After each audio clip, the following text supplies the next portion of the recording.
Hello, this is Christy. I also go by Astrid Esterly, and I haven't done a video in quite a while. I'm just doing a short live stream because I got inspired because I was doing other videos actually for friends. And I wanted to do something pretty short on how your own flavor of magic, I think, is always going to be the most potent for whatever you work with. So I use words like doing sigils, I have symbols that I use. And oh, did I just lose? I might have lost my entry. Oops. I'm Christy Astrid Astrolabe. That didn't work at all. Uh, haven't done a live in a little bit, quite some time actually, but talking about magic and that using your own flavor and your own language and your own kind of reference points that I have found to be the most potent for when I'm doing kind of creating the most fun sandbox I can in the world I'm in. And I'm trying to make it so my head doesn't tilt quite so much. And I'm going the wrong direction. You can tell I do not do this very much, and I'm not editing anything. So I wanted to open some space, and this is I'll put a link to her, but she's an Etsy artist. This is the Morrigan, and she's all about ravens, which I'm also all about ravens. And one of the person that I've been working with in that sense as an archetype. I call her Gloriana Corvidae, sort of Gloriana, kind of the queen Gloria of ravens. And for some reason, well, she's my mini me. I really, really resonate to this, not in the war sense, because I believe the Morrigan, I'm just going to hold her here as my little mini me, I think is associated with war, but also with, I believe, being able to see from a high vantage and to see into the future and to make sense of things. And uh, my stuff is pretty esoteric. It comes to me very kind of what I think is like kind of 32D, uh, pretty abstract, lots of physics and math. But anyway, back to your own magical and your own magic. So I put kind of like white nerdy stuff on my altar, which is my spiritual sandbox as well. I have fabric with math on it and algorithms. Sometimes I have old school kind of alchemy things because for those of you who do uh, not human design but gene keys, yeah, I've got the 64 artist and 47 alchemist, and yeah, kind of the both and the chaos and the fine structure constant, the fine tuning of our universe without which there would be no form at all. So I've kind of,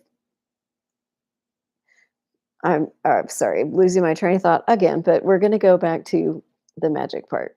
So I follow several people online, and I really enjoy who the language they use. And um, but what I've discovered is that now that I'm more attuned to my own, say, like the chorus of the kind of angelics or however you want to call that, I also think of them as seraphic mathematicians that kind of basically their communication can come to me through different formulas and kind of like almost spiritual algorithms, if that makes sense. Kind of like I'm a living transformer that can integrate some of that stuff directly and kind of make it come out in 3D word salad, kind of. Anyway, I've been nerding out on transformers as learning language modules and thinking, how can we do that to change it into quantum stuff?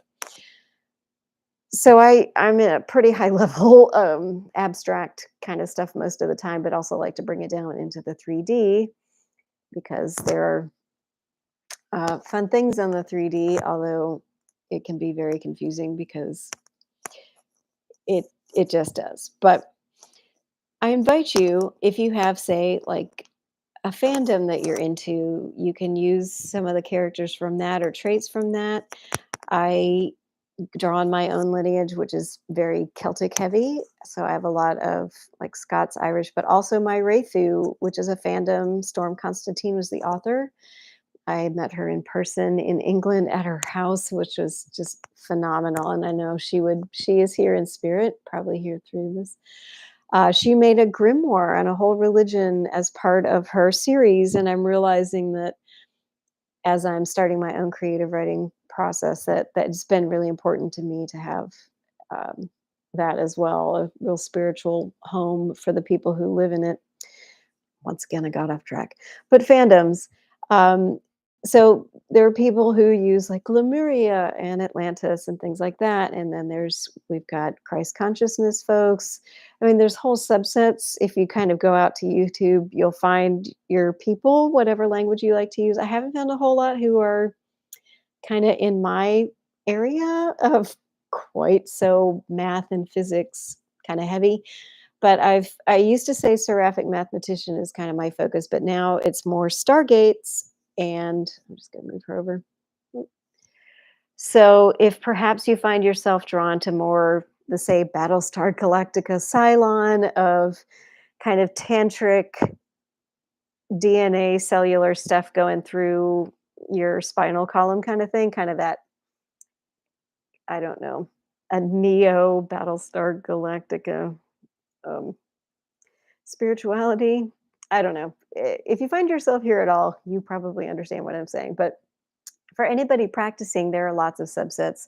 But once you realize that you can make your own stuff, so I will use sigils and drawings that my cousin had made. Why? Because I thought the lineage of all of these things is going to be important. I like circles, I use stargates, and it's mine, right? It's not a legacy item.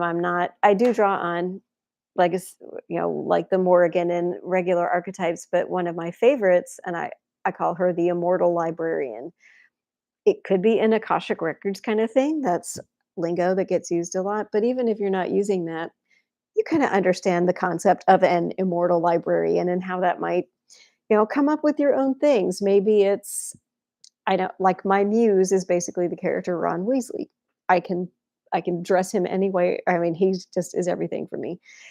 So there can be new archetypes or you can use your own language, but all I'm saying, and I really will slow down and stop because I wanted to stick to one thing, is I invite you to take the time to figure out where your spiritual home is, what feels fun and creative for you. You might not use the word sandbox. I just do because, or I say pocket universe because I'm a writer as well. I'm a medical biller on the 3D. I'm starting a new job, really practical stuff. I'm 54 years old. I live in Portland, Oregon. Like I do all the 3D. She's in there. She's just not talking right now. I don't actually know who it is, but it's whoever. Um, so I'm doing all the 3D as well, very practical things, but I'm excited to be doing stuff and be able to navigate going back and forth. And some people say like a Merkaba. I use like Charlie and the Great Glass Elevator, if you might remember that. Some of you guys, I feel like I am actually the engineer of my own glass elevator, which allows me to go wherever I want. Because in my dreamscapes, also vivid dreams, you probably do too. So you're living all kinds of realities anyway, if you remember them like I do, is the fun of being in elevators that are not going the ways they do here in the 3D. So just find your own language, have fun.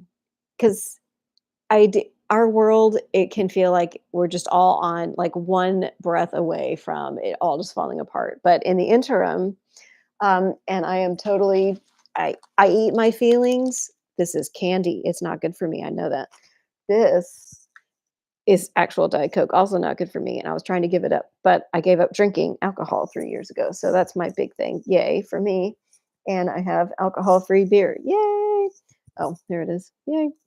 And anyway, so I have a recovery story as part of that. I'm going to stop now. But if you find this and enjoy it, let me know if there are topics you'd like me to talk about, including my own spirituality and kind of a grimoire and or different ways to get you going on finding out what your own flavor of magic is and your own language for using that, because that's my language, right? But the more you can figure out yours, I bet the more potent and juicy you'll feel your own magic and it'll light you up in the ways that they do. All right. Thanks for listening. Bye.